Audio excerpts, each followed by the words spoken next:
Welcome to the Librarians Midnight Library. I am your librarian, and the world has finally gone quiet enough for a story. Today, we step into the celestial gallery to uncover a tale of magic. Take a deep breath, leave the world behind, and let's begin. There is a street in the city that does not appear on any map. It is a narrow cobblestone alleyway that smells of ozone and dried lavender. It only exists when the moon is exactly half full, and even then, you can only find it if you are looking for something you didn't know you had lost. At the end of this alley stands a shop with a sign made of hammered silver. It depicts a sun and a moon chasing each other in a circle. There is no name on the door, only a small brass plate that reads Unclaimed Goods. But the merchant inside does not sell old clocks or rusted keys. He sells shadows. I stepped inside on a Tuesday night. The air was cool and felt like silk against my skin. The walls were lined from floor to ceiling with glass jars of every shape and size. Some were as small as perfume bottles, others were as large as wine barrels. Inside them, something dark and fluid moved like ink underwater. Looking for your own or someone else? A voice asked. The merchant emerged from behind a heavy velvet curtain. He was a man who seemed to be made of charcoal sketches. His suit was a sharp midnight black, and his hair was the color of wood smoke. He didn't walk so much as glide, his own shadow trailing behind him like a royal cape. Most people, the merchant said, his voice sounding like the hum of a distant cello, are far too busy to notice when their shadow begins to fray at the edges. They walk too fast, they worry too much, and eventually their shadow simply detaches. It stays behind in a park where they were once happy, or lingers in a childhood bedroom, waiting for a person who will never return. He walked to a shelf and pulled down a jar that glowed with a faint pulsing late light. This, he whispered, is the shadow of a jazz musician from 1924. He lost it during a solo in a basement club in Harlem. He was playing so brilliantly that his soul climbed into the rafters and his shadow decided to stay behind to keep the rhythm.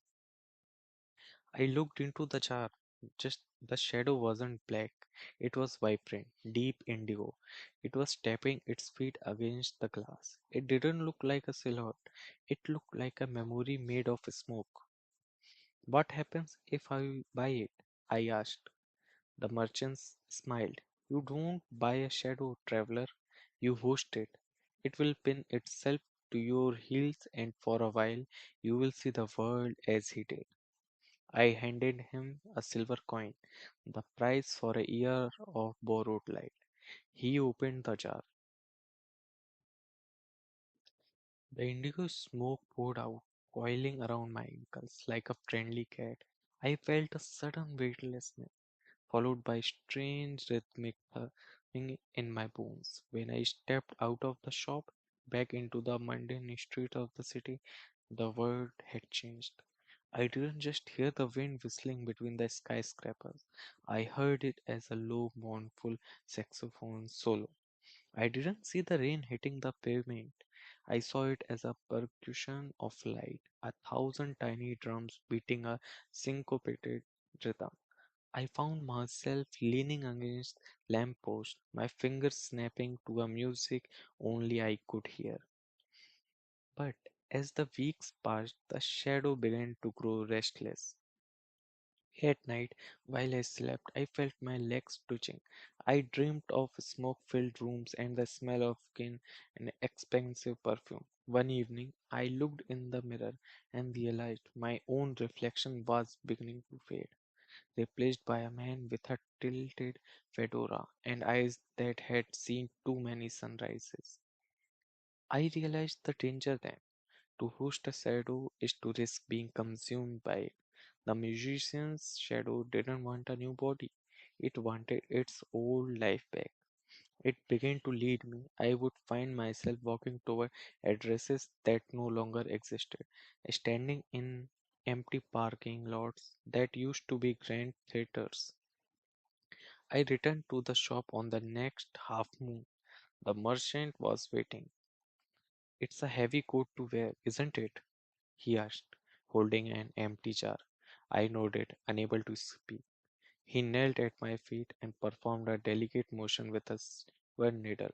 I felt a sharp tug, a moment of intense cold, and then a sudden hollow lightness. The indigo smoke flowed back into the glass. I walked home that night in silence. The wind was just wind again. The rain was just water.